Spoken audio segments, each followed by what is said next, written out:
तो हमने पहले एपिसोड में ये जाना कि एक्चुअली भस्त्रिका क्या है। भस्त्रिका क्या है? एक अवेयरनेस है, जो अवेयरनेस पहले समझे बगैर नहीं कर सकते। तो एक समझना, एक वो जानना, अगर ब्रीदिंग के थ्रू भस्त्रिका कर रहे हैं तो ब्रीदिंग को जानना, समझना, कब चलेगी, जैसे विंडो से हवा आएगी या जाएगी, ये देखना, वो भी हमारे हाथ में नहीं, उस देख कर सपोर्ट करके उसके हिसाब से करना, that is the name bhastrika. So हमने ये देखा। अब हम क्या करेंगे, इसको थोड़ा थेरेपेटिकली भी थोड़ा चीज़ देखते हैं। थेरेपेटिकली मतलब कुछ डिजीज़ को लेकर, ताकि क्लैरिटी आए। तो मैं चाहता हूँ साइमल्टेनियसली यहाँ पे आपको एक ऐसा कुछ सेंस हो पाए, जिस सेंस की बात कर रहा हूँ मैं योगा, वो सेंस विद इन आए, जिससे आपको एक समझ आए कि हाँ हाँ ऐसे इसको भी सॉल्व कर सकते हैं। ऐसे मेरा पर्पज़ ये नहीं है कि आपको लिस्ट ऑफ एवरी डिजीज़ आपको सिखाऊं। मेरा पर्पज़ ये है, यहाँ पे मैं यहाँ मेरा गोल ये है कि मैं कुछ ऐसा आपको समझा पाऊँ जिससे आपका खुद ही माइंड चलने लगे, अच्छा अच्छा ऐसे इसमें काम कर रहा है। जैसे हमने लास्ट एपिसोड में ये देखा था कि फीवर पे कैसे, तो हमें एक चीज़ यहाँ पे पहले फिगर आउट कर लेनी। एक क्या याद रखना है, देखो सब चीज़ हमें याद नहीं रखना, क्योंकि आप क्या करोगे, ये वीडियो को देखोगे और थेरेपी को याद रखने की कोशिश करो, और ये याद बिल्कुल नहीं होने वाली, क्योंकि ये आपको याद के जरिए से नहीं बताई। लेकिन यहाँ पे आपको कुछ पॉइंट्स है वो याद रखना है, जिससे क्या आप वेरीफाई कर सको कि हाँ इसके थ्रू, ये स्टेजेस आप देख सकते हो कि इसके थ्रू ऐसे से जाना है मुझे। तो भस्त्रिका के लेवल पे ले लो, तो भस्त्रिका का मतलब ये समझना, तो वहीं से हमको समझ आता है। तो यहाँ पे नोट करने वाला एक पॉइंट ये है, पहले सांसों को देखना होता है। पहले सांसों, जैसे पहले ऑब्जर्वेशन के बगैर आप कुछ नहीं कर सकते। आपको मैं कोई चीज़, जैसे फॉर एग्जाम्पल मैं आपको ये प्रॉप दिखा रहा हूँ, तो ही आप इस पर लिखा है शायद पढ़ सकते हो, लेकिन मैं दिखाऊं ही नहीं तो आप पढ़ सकते हो उस पर क्या लिखा है? नहीं पढ़ सकते। तो पहला ऑब्जर्वेशन होता है, फिर पढ़ लोगे, फिर शायद इसका मतलब समझोगे, तो वो सेकंड स्टेज है। तो हर चीज की पहले ऑब्जर्वेशन, इसीलिए तो भस्त्रिका हम पहले करते हैं, राइट? यहाँ पे ये भी समझ में आ रहा होगा, भस्त्रिका इसलिए पहले करते हैं। तो वो चीज़ आपको समझना है कि पहले हमें समझना होता है। जब मैं भस्त्रिका पहले करते हैं, मैं ये नहीं बोल रहा हूँ कि breathing technique inhale exhale only, bhastrika मतलब मैं बोल रहा हूँ अवेयरनेस सबसे पहले करते हैं। तो पहले हमें समझना है, पहला पॉइंट ये, पहले हमें समझना है किसी भी चीज़ को। अभी यहाँ पे ब्रीदिंग के थ्रू प्राणायाम करें, तो पहले ब्रीदिंग को समझो। दूसरी चीज हमने ये फिगर आउट की थी कि ब्रीदिंग कोई भी चलेगी, ये हमारा इंटरफेयर नहीं होना चाहिए, हमारी सोच नहीं होनी चाहिए इनहेल बड़ा होगा एक्सेल बड़ा होगा, क्योंकि विंडो से हवा अंदर आएगी या बाहर जाएगी, कितनी लंबी आएगी कितनी बाहर जाएगी, पैसेंजर कितने चढ़ेंगे कार में, कितने उतरेंगे, वो कौन से स्टॉप पे कितने चढ़ रहे हैं, कितने, ये डिपेंड करेगा कितने चढ़े हुए हैं, कितने उतरे हुए हैं, भरी है खाली है, उसके ऊपर। वैसे ही आप इनहेल एक्सेल डिसाइड नहीं कर सकते। तो पहले आपने देखा, उसके बेसिस पे आप उसको सपोर्ट देना चालू करोगे। This is a second step, right? ये सेकंड स्टेप है।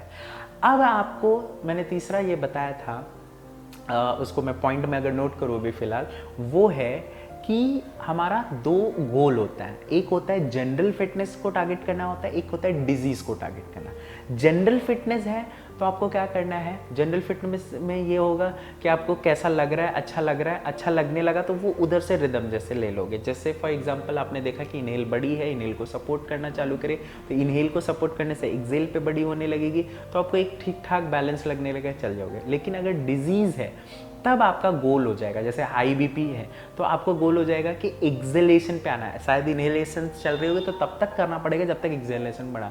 मैं ये नहीं बोल रहा हूँ कि ये एक ही दिन में हो जाएगा, हो सकता है उस दिन एक ही दिन में हो जाएगा, मतलब ये भी नहीं बोल रहा हूँ कि 2-4 दिन में ही होगा या 10 दिन में ही, महीने भर में ही होगा।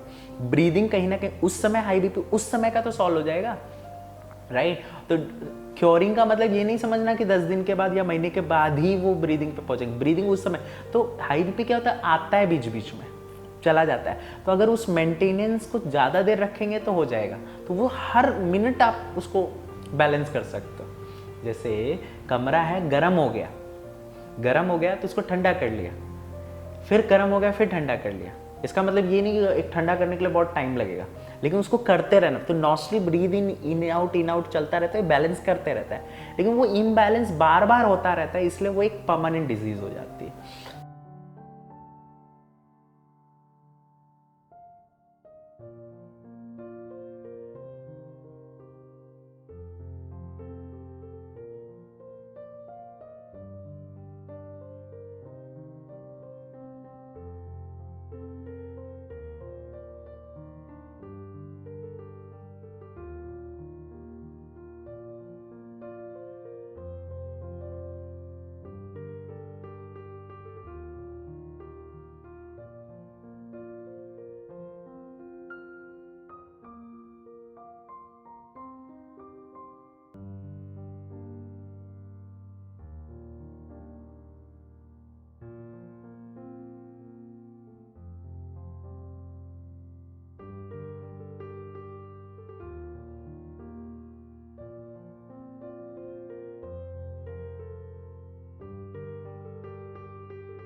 अगर मैं बोल दूं कि ऐसे ठीक होगा, तो आप क्या करोगे?